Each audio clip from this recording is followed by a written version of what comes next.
We are live.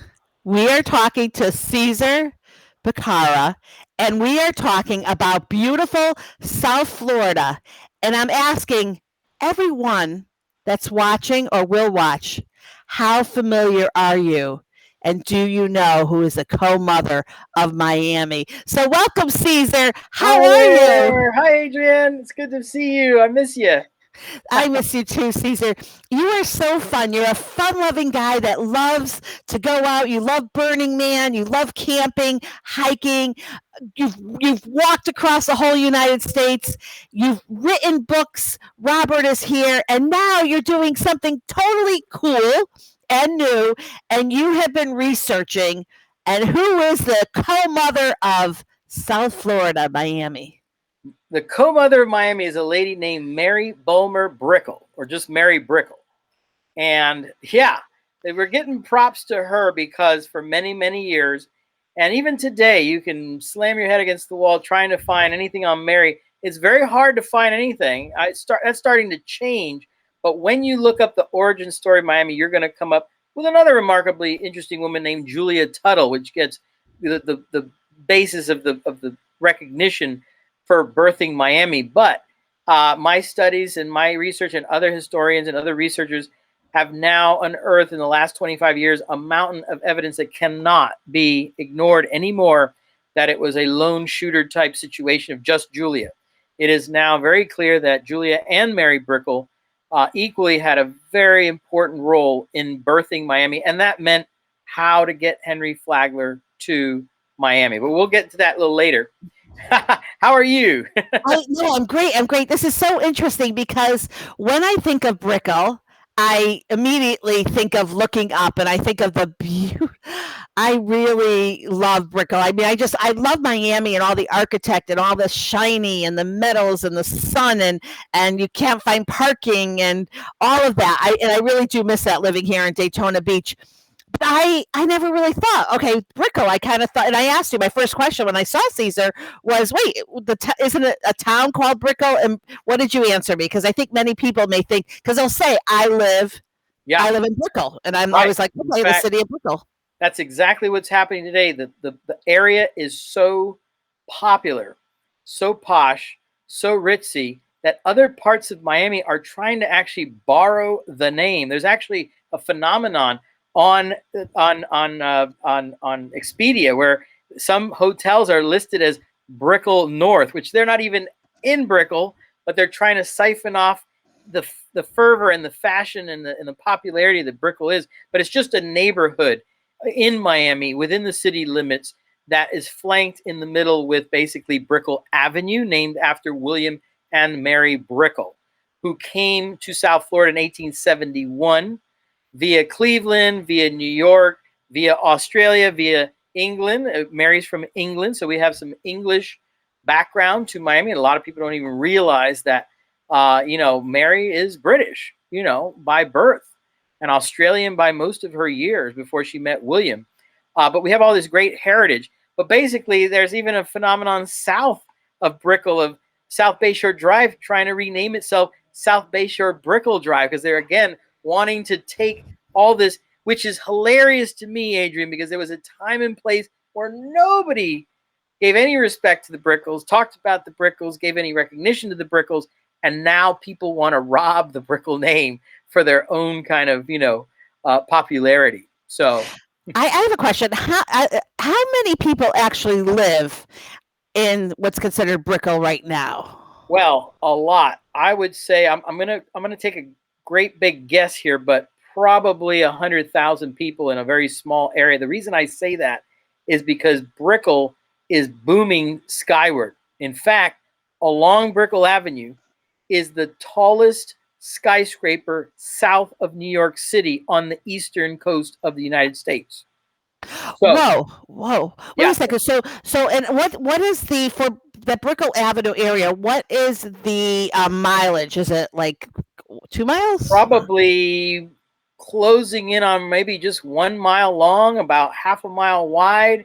It's not a lot, but it's packed in with some of the most beautiful, massive, and tall condominium structures. And business skyscrapers, because alongside Brickell Avenue is every known recognizable South American bank and American bank, because Brickell Avenue is the banking center of Miami that does business with the Americas. So the portal through South America and from South America into the United States is Brickell Avenue, sitting right on Brickell Avenue. Ironically interesting too, because the Brickells were one of the first businesses and business people in before Miami was born. The Brickells were actually in Miami 25 years before 1896. They came here in 1871. So they were here, long before Miami was actually born. Wow, wow, wow. So how did you so what happened? Because I've known you for a long time and all of a sudden I started to, read some of the things and hear what you were doing. So, what turned you on to this area and then Mary Brickell? Well, 25 years ago, I was involved in the centennial of Miami. This summer will be the 125th anniversary. During the centennial, I published a newsletter that was called The Miamian, which is actually a publication that was around in 1913. So I revamped it for the centennial and started publishing articles on a weekly basis. So you can imagine it's a lot of work to keep a weekly newsletter out just for that 1 year. And in it, I had a really good friend who was a very big advocate for the Brickels. Actually, was the first lady, the first person historian, Carmen Petzulas, who found the first photo of Mary. See, the Brickels were mysterious, quiet, not so socially intact as or involved as other people. So a lot of the times they've been forgotten just because there was no photo. And there was no photo of Mary for many, many years. And only 4 of them from William Brickell. So in total, this scion of family of Miami only has 7 photos. You can imagine we take 7 photos before breakfast sometimes. But anyway, I'm getting ahead of myself. During the centennial, I realized that wholeheartedly parts of the process to celebrate the city was ignoring fully the impact and role that the Brickels had in birthing Miami. Now, even though we have a lot more information now 25 years ago, I couldn't make the case or write the book I did today 25 years ago, but we had a hunch, a really good hunch. One of them was because of a pioneer woman named Rosabelle Peacock, who told Carmen Petzulas, this neighborhood, it was started by Mary Brickell, and she hasn't gotten a lot of recognition that Oh. the other mother of Miami, Julia Tuttle, gets. And the other thing that happened was that we basically didn't know a lot of the things we know today. And that some of it has happened organically, and some of it happened with people working very hard to dig up things. And some of it has happened just on the peripheral vision of experiencing my journey over the 25 years with the Brickell subject matter that just doesn't seem to go away. This is one of these things. It's going to get a little hooky now, okay? It's 3, 2, 1. I think the Brickels are actually pushing me towards this, write our story, please. There's just too many moments in the last 10 years that have led me to believe this can't be happening just on my efforts alone. This has to be a kind of a otherworldly push. And it's been fascinating. I felt like I've gone back to college and gotten a master's degree in just the story of the origin of Miami. At first, I was just in it to recognize Mary Brickell more, but I actually became an expert in the intricacies and the complexity that Miami is born. But that is not what you'll find on the internet or on Wikipedia or in an encyclopedia. You will find that Julia Tuttle sent a beautiful bouquet of orange blossoms to Henry Flagler to prove to him after the Christmas freeze of 1894 and the February freeze of 1895 that Miami had been spared by the frost. And thus magically he looked at these orange blossoms and he said, you know what? I should move down there. And he moved his railroad down to Miami. That is a beautiful story. It's very romantic. There's some elements that are very lightly true, but it's really far more complex than that, including Henry Flagler's right-hand man, who actually in November 20th, 1920, blows the whole story out of the water by saying, it was I that brought tree clippings of all kinds to Flagler in a box in wet, damp cloth. And the thing that never gets covered, Adrienne, is comma, and along with a contract from the Brickels and Julia Tuttle, I brought them to Flagler. So, that whole contract part gets left out. Even if, let's say, we accept the orange blossom, we keep forgetting that there were contracts, there were business issues. Flagler was just not going to move his empire for a bouquet of flowers. He was interested in land, millions and millions of acres of it. And even if you remove Julia and Mary out of the equation, you still have the state of Florida he had to deal with. He was promised to be given a certain amount of acres per land every time he moved the railroads south down the state, including Daytona, including West Palm Beach. That was Flagler's doing, opening up those areas. But not all the land in Florida, as you can imagine, was high and dry. And so he's being given stuff all way ahead of even places that he even got to. And the other funny thing about the story is, Julia is said to send these bouquets to lure him down to West Palm Beach. But now we know he already owned land kissing distance of North Miami. He didn't have to be lured. He was already down here in ownership of some of these lands. So you have a very complicated chess game that was happening. Julia was very important, I will say, about keeping the fire stoked, writing letters, copious letters to Flagler, keeping him interested, and certainly giving him an important 100 acres of land where he would put his hotel, the Royal Palm. But all the land in between West Palm and Miami was not Julia's, and it wasn't even Brickell's, although some of it was Brickell's in Fort Lauderdale. That's another case in point. You had to deal with the Brickells just to get to Miami. So once again, you're seeing a pattern that the Brickells have been marginalized so much so that it's grossly misunderstood as how the real Miami was born. But that's the gist of the story, and that's what I'm trying to fix and work on and elaborate that. We have two women to be proud of. And what's wrong with that? I think that there's a space for a co-mother status. Some people are a little bit not so comfortable with that, but I think, why not? Why not have two women? And I'll tell you why that's important later, but I'll let you. Well, no, how does that happen? How does that happen that you could just, kind of, I don't understand it.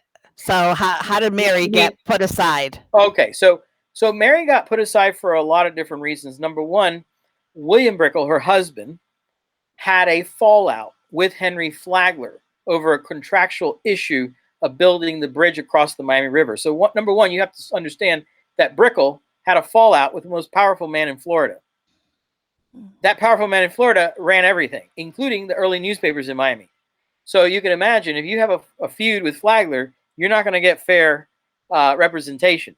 Mm-hmm. Number two, William Brickell had a fallout with Julia Tuttle's father. So he has a fallout with the father of the mother of Miami. You have an issue with the Brickells holding onto their lands far longer than people were comfortable with. So thereby looking at it like, oh, they're holding back progress. But that was not the case. Their lands were actually held back in terms of their viability because Flagler didn't build the bridge in time before he got to Miami, which he was contractually obligated to do. You have the issue that the Brickells had the post office in Miami in the early days, and you had to row across the river to get your mail. They didn't like that. The community didn't like that.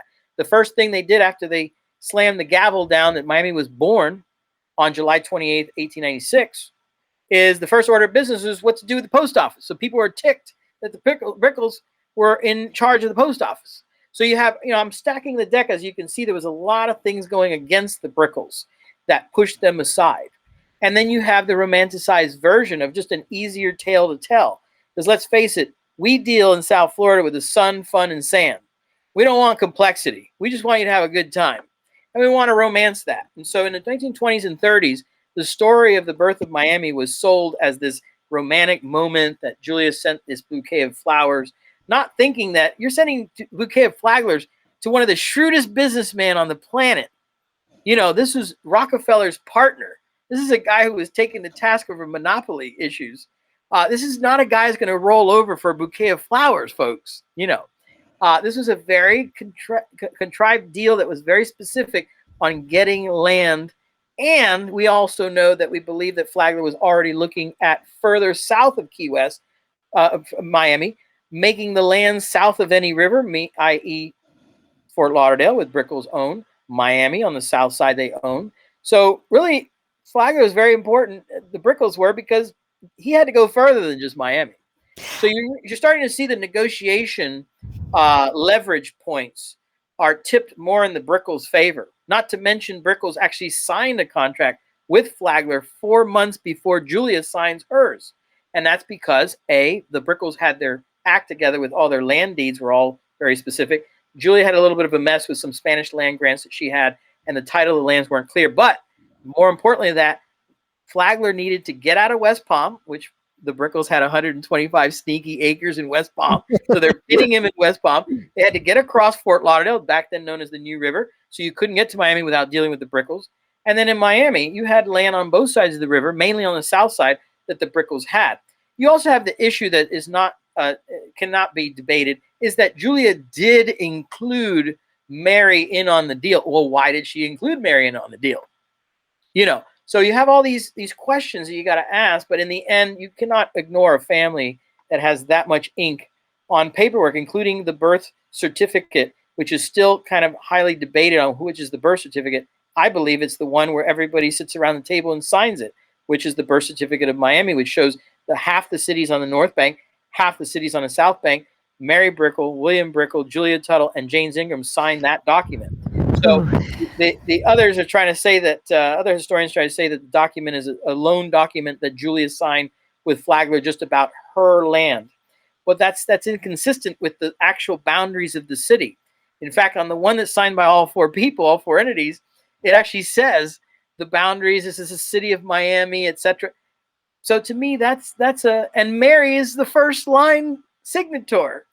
You can't miss her. But So yet history is history, basically.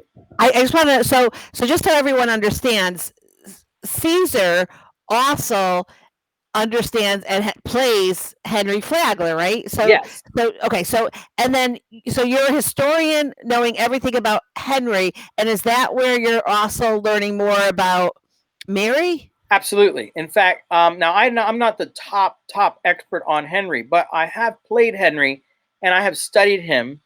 And I've been in positions where sometimes I do slip into like Henry mode in my mind, thinking about moments like that. But yes, in doing so, I have learned about who he had to deal with. And I have actually read letters pertaining, there's a great letter that Mary Brickell wrote in 1921, a year before her death, a couple of months before her death. And she said, "For years, I've tried to endeavor upon Mr. Flagler about widening the narrow streets of Miami, etc., etc." And you sense that Mary took him to task a couple times, would call him out and say, "Hey, why are you doing this? There's a better way to design a city. There's a better way to make a city more beautiful." Mary, in my opinion, was much more motherly in terms of her way of designing things. You also have the fact that Fort Lauderdale, and this is not up for debate, is a city that was birthed by Mary, because Flagler would have this relationship with landowners where if they just gave him the right of way and were able to sell their lands to him so he can move to Miami, they would ask him, "Well, Flagler, I'll sell this to you, but you have to build a station." And Flagler would say, "Oh, well, of course I'll build a station, no problem." But that doesn't mean he would stop the train at the town. Oh.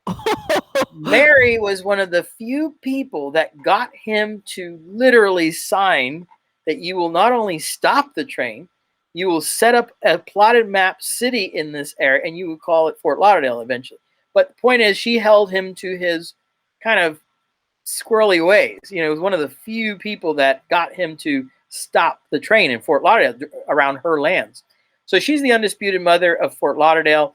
And I believe right now she's still the disputed co-mother of Miami, but I believe that's coming around the corner. People are the newspapers have started to call her co-mother. But still, when you go on to the, Googles and the Wikipedia, you will still come across a lot of articles about Julia strictly. So that's what we're trying to kind of do, is to paint a fuller picture.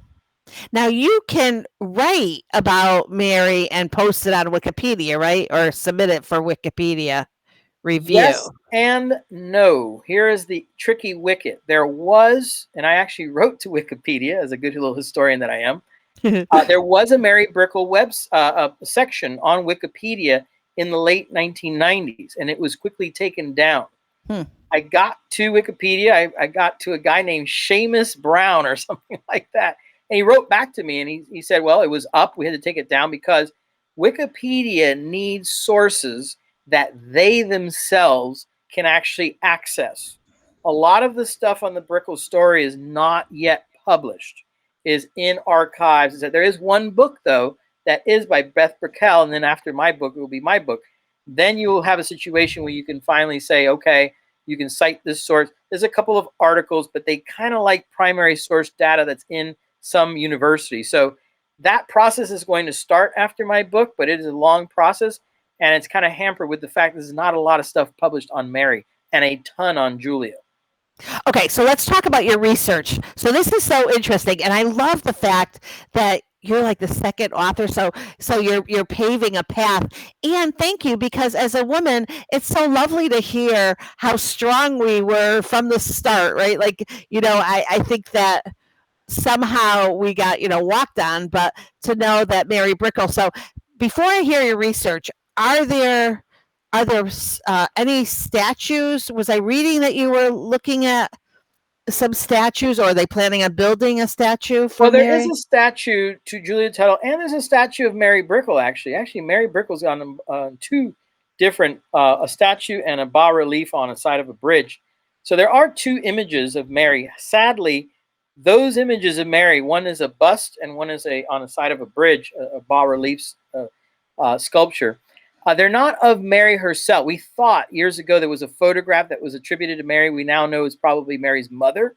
But this happens at time to time in research. But it is attributed to Mary. So there is a statue. There isn't. It's not the actual, we know, likeness. We don't believe anymore that it's Mary, her actual likeness.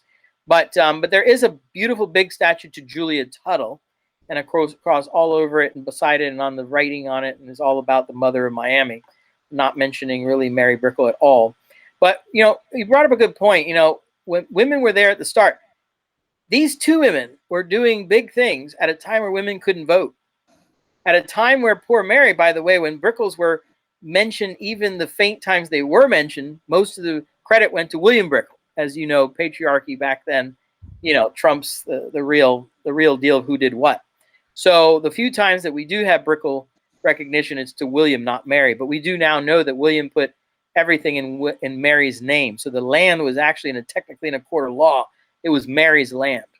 William by marriage, but in ink, it's Mary's land, and that's pretty cool because Mary now we believe in 1874, when she owns 2,507.83 acres of land, is one of the largest landowners in the state of Florida and one of the largest female landowners in the United States.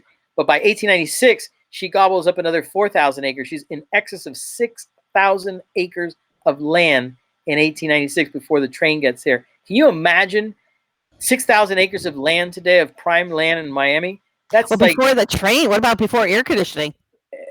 Insanity, the amount of land. And one of the questions that I ask in my book is, well, yes, the Brickels were private. Yes, they were quiet. Yeah, they weren't socially out there. But what do you think somebody's doing with 6,000 acres of land at a time it took 2 days to round up 7 people and count them? Listen, it's very simple. They were putting an elaborate hook and playing an elaborate chess game at the end of a peninsula. They were there to build a city, period. Whether they said so or not, they weren't as vocal as Julia. They didn't write as many letters as Julia. But they were there not messing around. They were not there to build a bigger squash court in their backyard.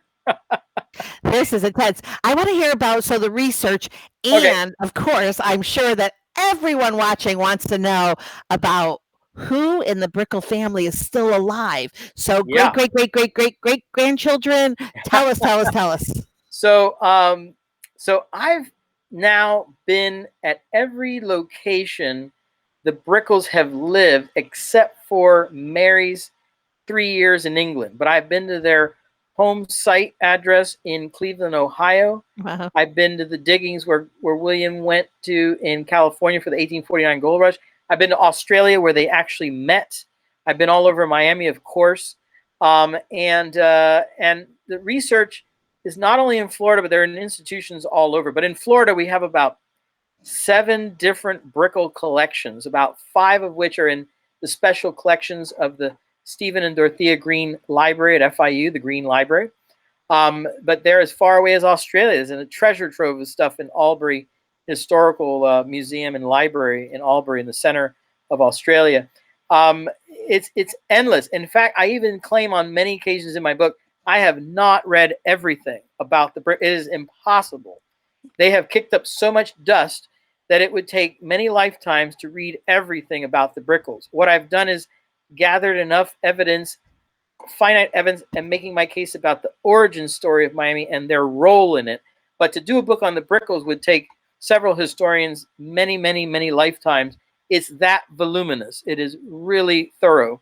Now, left in the family, during my research, there was a writer named Beth Brickell, not Brickell, Brickell. Apparently, from she tells it, the Brickels of England went to France. Some went to France, and they pronounced it Brickell. She wrote a book on the Brickels, and she got me in touch with actually two of the remaining Brickels, one of which I've met. One is called Bee Brickell. She's a former lawyer from Washington, D.C., who lives in Beaufort, South Carolina, and her brother, Jamie Brickell, who lives in Punta Gorda and Maryland as well. So I've been in touch with B a lot more, but Jamie's been just as nice as Punch, really sharing information. But B is the one I've gotten to know really well.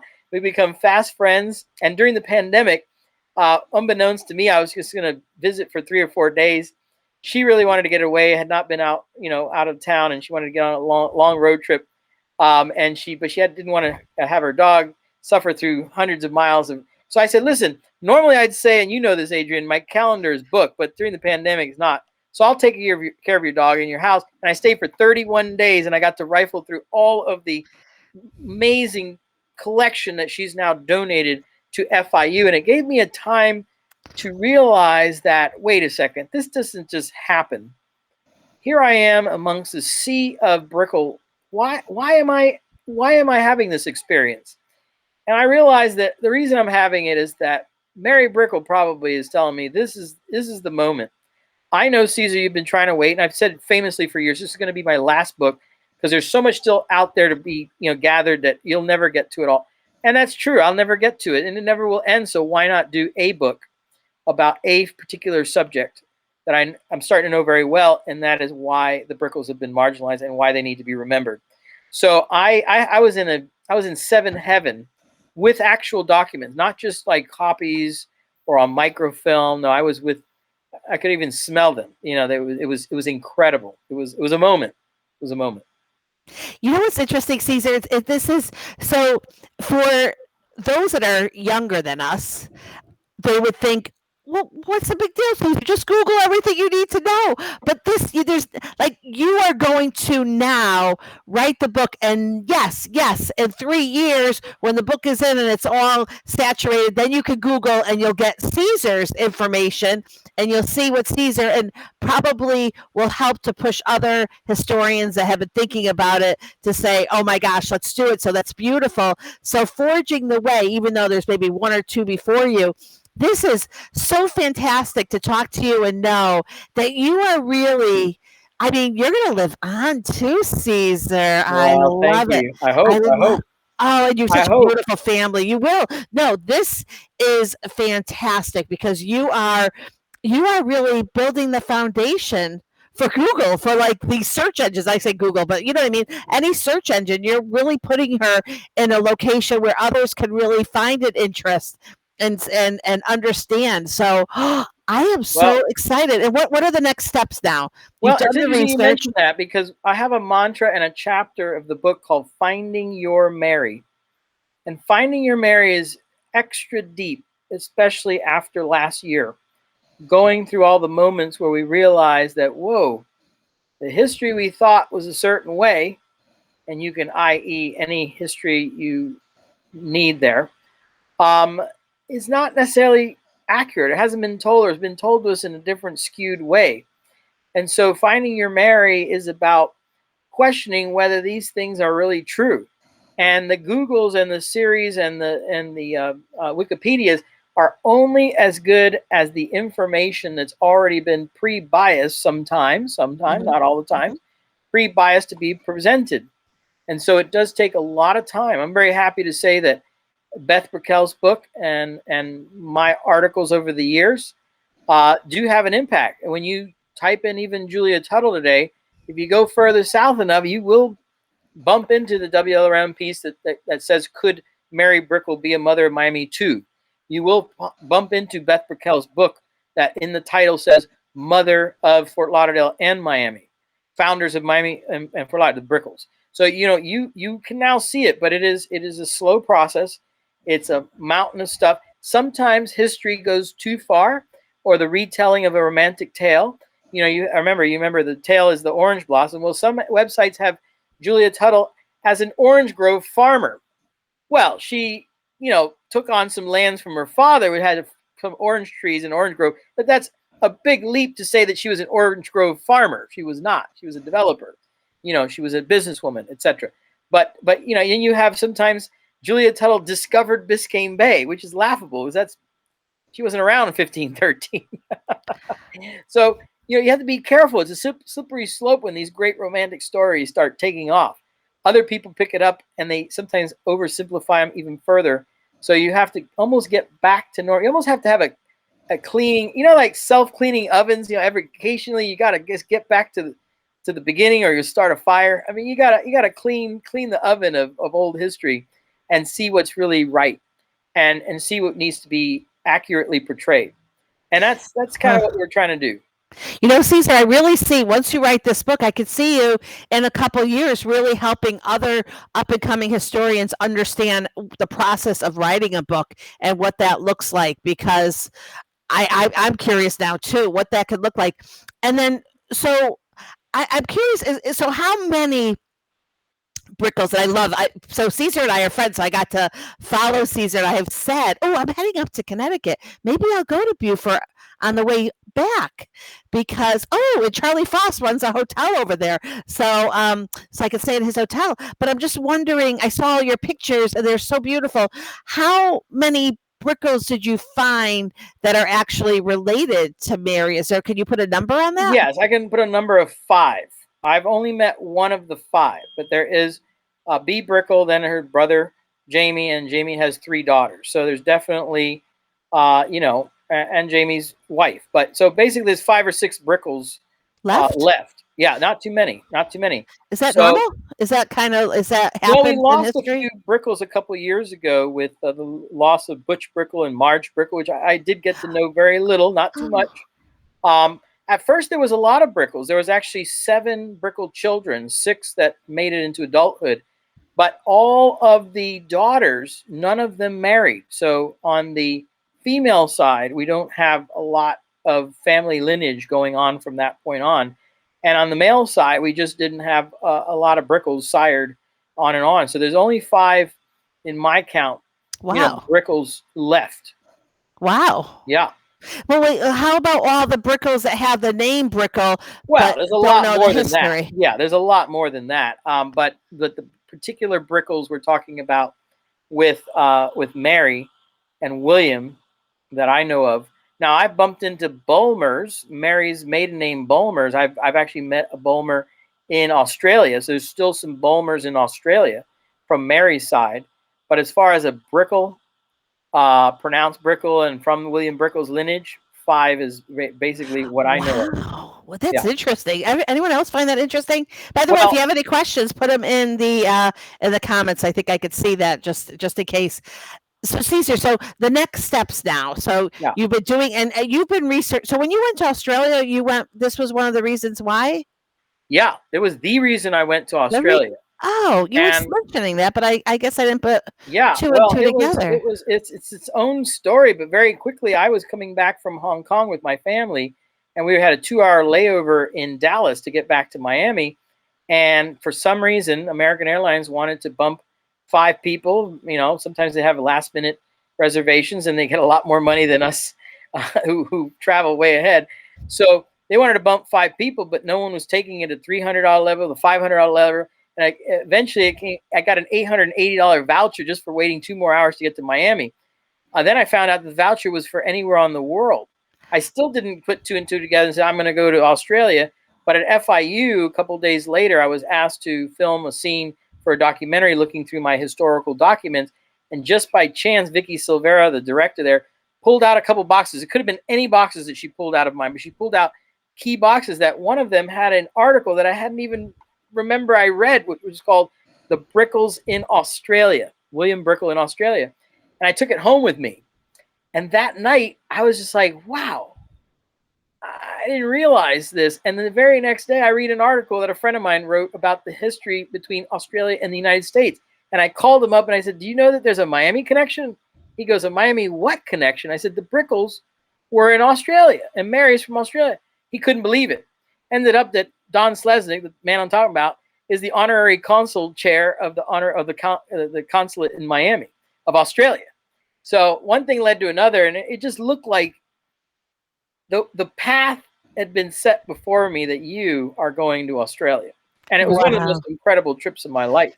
I was in situations where people were debating in an archive thousands of miles away whether there was a photo of William Brickell's hotel or not in Australia. It was odd. For many years, there had been nobody debating anything, championing the Brickels. And here was like 7 or 8 octogenarians, historians battling out that I remember there was a picture, but it was blurry. It's got to be here somewhere. And it was incredible. That was one of many moments on that trip that is like, wow, this can't just be happening organically or by chance. There's something here. And it's gotten even bigger than that. In the United States, we found out that Houston, I love that adage, Houston, we have a problem, or Houston, the eagle has landed. Well, Houston is knocking loud on Miami's door right now, saying, Miami, Houston is your problem now. Now, by that, I mean Houston's about to bestow the moniker of Mother of Houston to a lady that has been forgotten to time.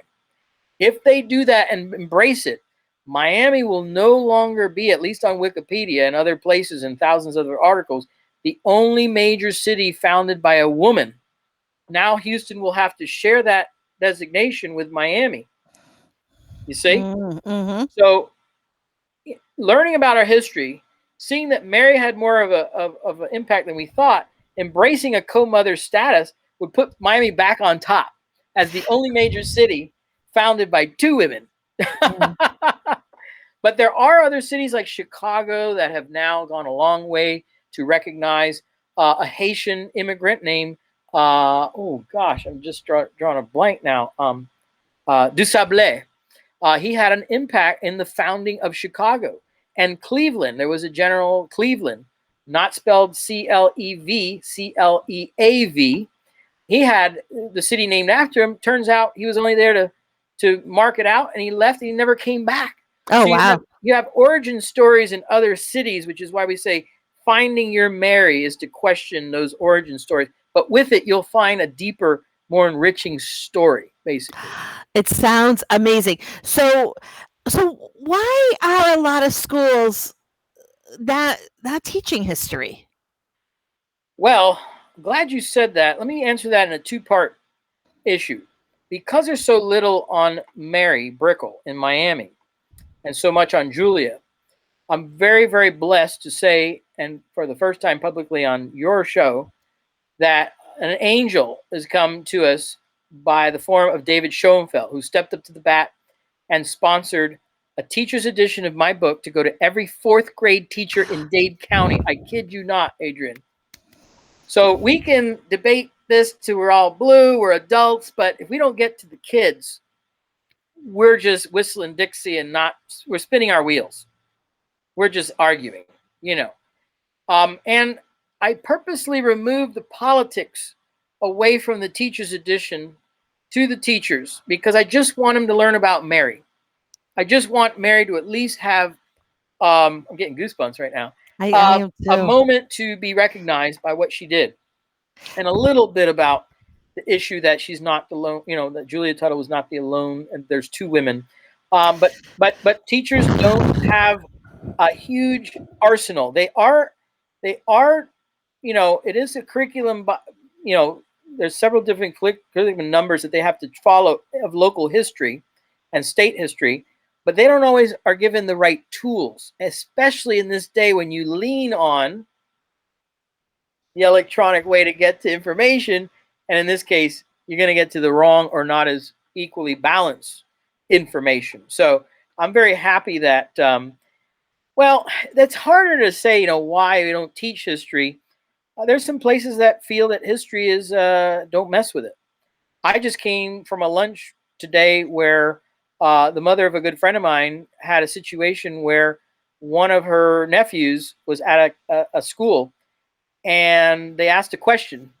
And the question the student asked is, well, why don't we go a step further and get into the whys this isn't covered? Oh, we don't want to do that.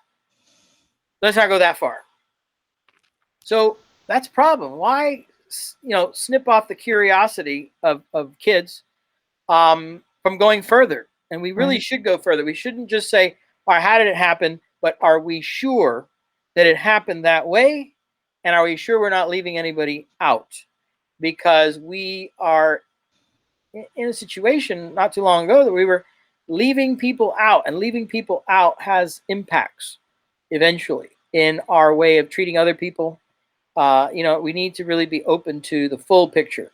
If not, we're just going to have more and more misunderstandings of many kinds. I love that. And I love the fact, Cesar, that all the little girls that are going to be reading this in the fourth grade and just will realize that they could do something, that they still could find something, and they could become a book. So, all right. So I am history. School's never really came so easy. I also have a neurodivergent mind. I need to learn a different way. Me too. I was that way long ago, but go ahead. No, that makes sense, because I'm thinking to myself, maybe that is why when you teach, you tend to teach by a skit. And so when I've watched you do Flagler, Mr. Flagler, that helps me to really learn more about Mr. Flagler. So do you see soon enough that there'll be a fun little play or a skit regarding? Wow. You have put your finger on something really funny and fascinating. And within the last week, a very good friend of mine, becoming a much better friend of mine, but now a very good friend of mine, came up with this idea. My dear friend Kimberly Green came up with the idea, but why don't we come up with a musical on Mary Brickell? Yes, and yes. I was both stunned and flattered, of course, and just like, wait, Kimberly, I thought I was here to tell you all about Mary. Now you're so excited, you're running with the musical. But sure, I mean, I think a better way to do all of this is to get it into a way that can be digested easier. So there is talk, definitely. I love that. Nascent talk about a musical maybe one day. And by the way, women are so important. We have now this year, for the first time since 1836, I believe Dade County is 1836, could be 1838. I'm not an expert on the birth of Dade County, just in Miami. But we have the first female Dade County mayor ever in our history. And who is that? Daniela Cava, who is not only when she came onto the scene, listen to me. We had a 20-minute conversation, and halfway in the conversation, I realized, wait a second, she's just not listening to just listen to just kind of give me, an ear. She's really listening. She was asking really good questions. Soon thereafter, she had her speechwriter, Alex Billis, call me, and we were all of a sudden working on a speech for her State of the County speech. And this year, I think it was in February, on her State of the County speech, the highest ranking politician, and no other politician had ever recognized Mary Brickell as a co-founding mother of Miami than Daniela Cava. So, it's amazing when you get the right people at the right time that are very open to listening. And I don't want to say she just listened to me. She had Alex do some background work with the stuff I sent her to check it out. They definitely looked into it. And they agree. I mean, it's hard to not see a lot of things that come to light in 25 years. So I'm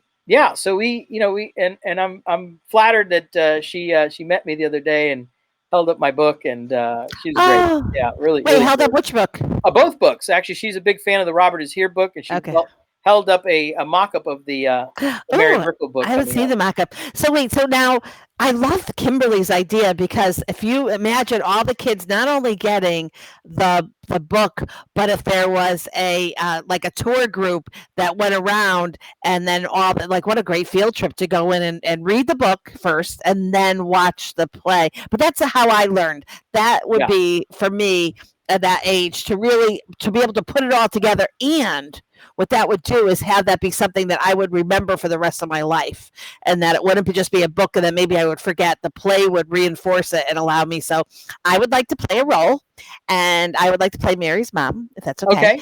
And We'll sign yes, you up. and hello, this is my daughter Mary. So I could sing, little Well, couple it's a hours of long way lessons. from being into fruition, but it is an idea that was birthed last week, and I love it. I told her, I was kind of stunned, but I said, yeah, I think that would be awesome. I love that But you're yeah, doing all this.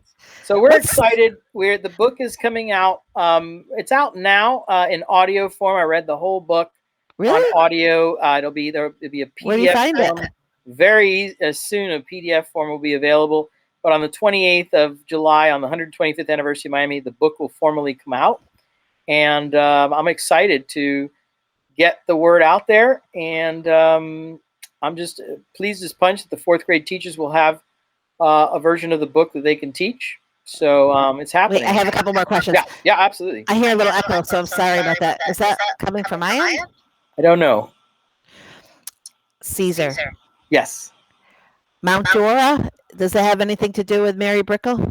No, but it has something to do with the Mary Brickell book.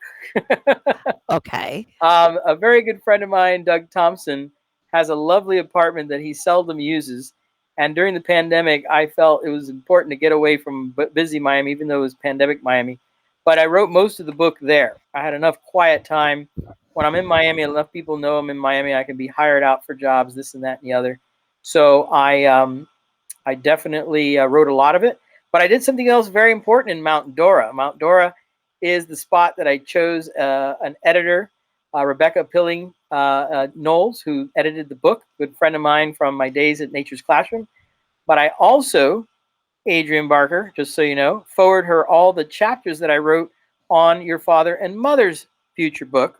And so I believe that she's definitely going to be the one to edit that book. So I told her, listen, sometime next year, we're going to get to work on this. I want you to have the chapters right now to hold on to. So the chapters are no longer just in my hands, but they're all the way up in Paxton, Massachusetts, in a very adept hands of Rebecca. Rebecca, I just could not have done this book in the time frame I did it without the trust of me writing, her keeping my voice, but taking where I was going certain times and hitting a home run with it. She really, I think she's the one for your parents' book. Many people don't know, but I was first met Adrienne many moons ago through a wonderful friend of mine, Heather Nigro, who put us together. And we did start work, and we were going to finish work one day on that book. I think I've written already 60 or 70,000 words on your parents' book. Wow. Herb and Gloria Barker were just amazing, astute business people, HR people before the term HR was there. They were a good judge of character, and they were just characters themselves. Oh, Mary's boring compared to, well, I mean, I'm not saying she's that boring, but I'm just, your father and mother just were, I always felt like I was at the circus there. It was great. It was just, the barkers were barking, just like at the circus. My dad his eyes would light up. Adrienne, Cesar's coming over. Heather's coming over. I hope she brings a dog. And I'm so glad because as time has passed and it's already been 2 years, I realize it just feels like they're gone.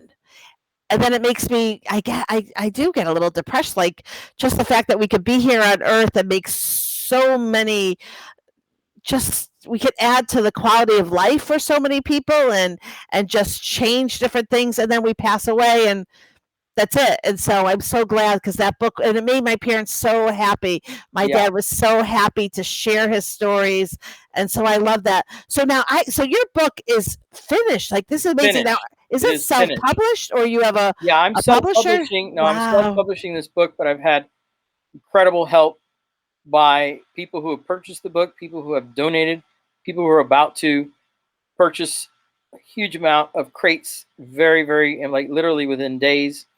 I created a commemorative crate edition series so that people can have items for the 125th anniversary of Miami that are real We were memorabilia from talking Miami. about that. I love that. Yeah. What a smart branding. So a certain amount of books can be. Oh, did you do a crowdfunding for that? No, I felt, and could I don't see. have to. I think I actually now have just enough to do the final print of the book in selling of the crates. So the crates are commemorative, but also an addition to the fundraising tool to raise money to print the book.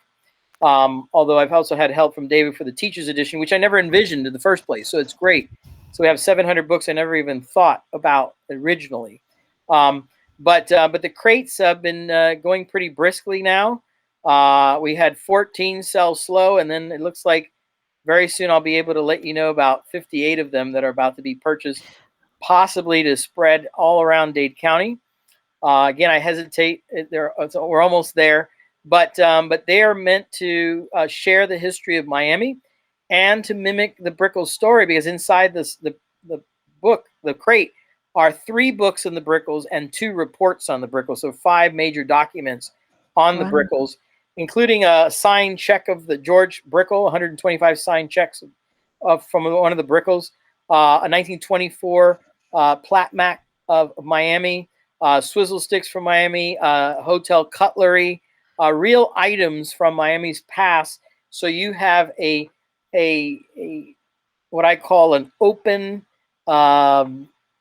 box of anniversaries. We usually dig something in the ground. Why am I drawing a blank? A time capsule. A time capsule. So this is an open time capsule that you can have to enjoy these things, but you can also support this journey. I love so that. I'm going to take it on myself. Send me that information so I could put that in Yeah. in the post. Yeah, everything you can find is all on soflowweird.com. So tell me about that website. Is that your website? No, that's a good friend of mine, Mia Lorenzo, and her daughter Michelle.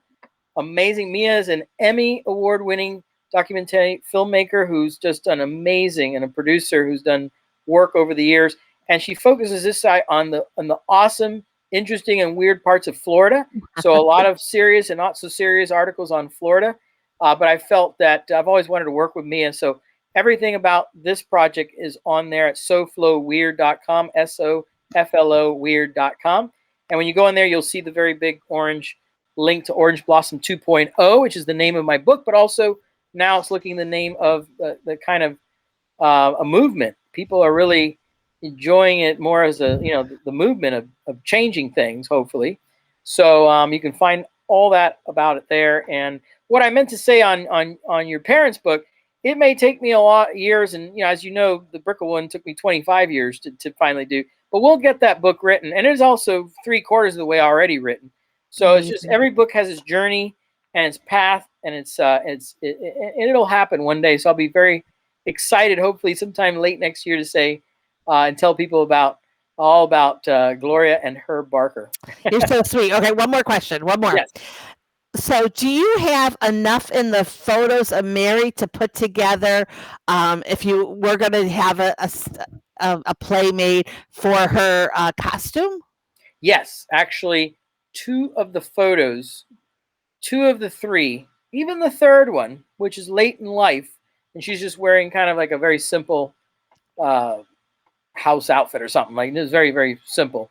But the 2 earlier ones are gorgeous. Let me show you one. Oh, I want to show you one. This is beautiful. This, and by the way, I love what I'm about to show you. I'm laughing at because there were some quotes in the past that would say the reason there were no photos of Mary is that she was ugly. Well, you tell me if this beautiful, amazing photograph you see here of Mary Brickell, look at that. She's gorgeous. Yeah, I mean, she's very. I just don't know the time. And she's elegant. This is 18. I think this is 1870s. Wow. Maybe late 1860s. And that's a hat on her that she's wearing. That's a hat she's wearing. But look at that dress. We can definitely make that one into a costume or a dress. Yes. Oh my gosh! I'm so glad I asked. This is actually one of the articles that the Miami Herald published years ago in 1996 or 1999 that reprinted my, defense of Mary as a co-founding mother of Miami. So I'm very happy that Caesar. yeah. You're So this such is a you're like such a you're so humble in what you've done in your life, and it's so amazing that you have done so much and you're so likable. Oh my gosh, right? Like everyone meets you and they like you right away, and oh, you're thank you. aging handsomely too, let me tell you Wow, that. My mom just told me to tell you that you're aging handsomely. nice. You look so great. I'm so proud of you. I know my mom and dad would be so proud of you. This is really, really exciting. And just to remind everyone, Robert is Here is a great book. Can you just take it as what is that? Oh, that I That's cannot the wait. actual cover Cover. Oh of my Orange gosh. Blossom 2.0, and it's an unusual cover, co-designed with Cindy Seip, my good friend Cindy. But the idea for the cover came from a New Yorker magazine, which was tasked to make the Mueller report a little bit sexier. And one artist from Japan took the redacted portions My God. of and just had say like the 2000 whatever Mueller report like in the unredacted portions, and I loved it because it mimics this story that over the years has been covered up in a way, and every chapter you get to has different redactions in different formats that speak to that chapter's subject matter, but they Wow. will not be able to read the entire unredacted version until they mail back an envelope in the back of the book with their comments, and then I will send them an unredacted. And there's no way to actually, with all the unredacted portion, there's really no way to put the whole thing together until they mail me the special envelope at the back of the book. How do you like that?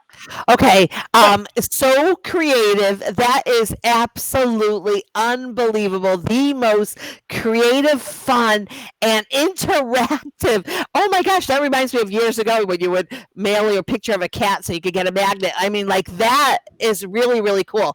So, so Caesar, I am so excited for you. This is such a Thank you, big deal. Adrian. So you have your one page, you have your Cesar Becerra one pager, all about you, so that because you deserve to be. There's going to be you're going to be. Wait, I did the podcast right now. Today is June 2nd of 2021. Just want to put that on record because Cesar is probably going to be booked after it comes out, and we're going to have you on all TV shows. So you need PR. I know. Well, thank you. And to your listeners out there, just so you know, if you have a group or if you have a strange and cool dinner party you want me to just show up to anywhere in the United States, I would like to take this on the road, and I will be doing like we did the research with the FIU honors students in Houston and Chicago and in Cleveland. We believe there is a glitch in a lot of origin stories in America, in towns and cities. So if we go to your city, I'll be prepared to do some research ahead of time and find out who's missing, who needs to be recognized a little more. Maybe not. I'm not saying that they're in every city, but I believe that I would. So if you have any group at all that is interested in a great story and how to find your own Mary, even if you're listening in another state, does not have to be in Florida. If you're in Florida, fine. But I'd like to take this on the road and share with you. And remember, it's a 248-page book. We only covered a very finite detail of some arguments in the book, but I think you'll enjoy it. It's also my journey over the past 25 years of dealing with this story, and sometimes the story of Mary Brickell is the story of the people handling the story, and that itself is another Oh, story. oh my gosh, I Because love it. one of the things I've always known is that handling the Brickell story is like handling a hot potato or a stick of dynamite. It always gets a little bit uncomfortable in certain circles. So it's got its intrigue. It's been a journey to get to this moment for many people, not just me. And it's the story of not just me. It's a lot of different people that done a lot of important work. I am so honored to call you a friend, Cesar. Me I am too, Adrian. so glad. Thank you, thank you, thank you for Thank coming you, on hon. here and sharing the story. I need your updated bio, I will. so I can get I'll that send it to you. information. And however I can help, I would love to practice my PR skills on you at no charge, of course. You're helping So already, have and me. whatever you can do to spread the word is I great. would love it. I would And love it. thank you, thank you, thank you. It's an honor, an honor. You're an honor. Have a great trip up north. And are you doing researching or are you relaxing Yeah, your no, brain? I'm in Maine up here, overseeing the printing of the book, and Hi, also Lindsay Senecal, who's been amazing, Lindsay. ordering all sorts of things that we need to produce this book. There's a version of this book that will be produced like a piece of artwork. I don't want to reveal all the things, but she's been amazing at doing all that. Catching up with old friends. I mean, but basically, today I sent in the check to start the that David gave me, David Schoenfeld, to start the teacher's edition. This teacher's edition right now, as we speak, is being. I can't hear it because I'm a couple miles away, but is being printed right now. Oh my gosh, so excited, so excited. Cesar, have a great trip. Thank Be you. safe. Come back to South Florida. And I can't wait to see you. I will put everything on the writing when I do this. And thank you, everyone, for joining us. I know it was long, but it was awesome. This was just amazing. Mwah. I love you, Cesar. Bye bye. Bye bye, Adrian. Mwah.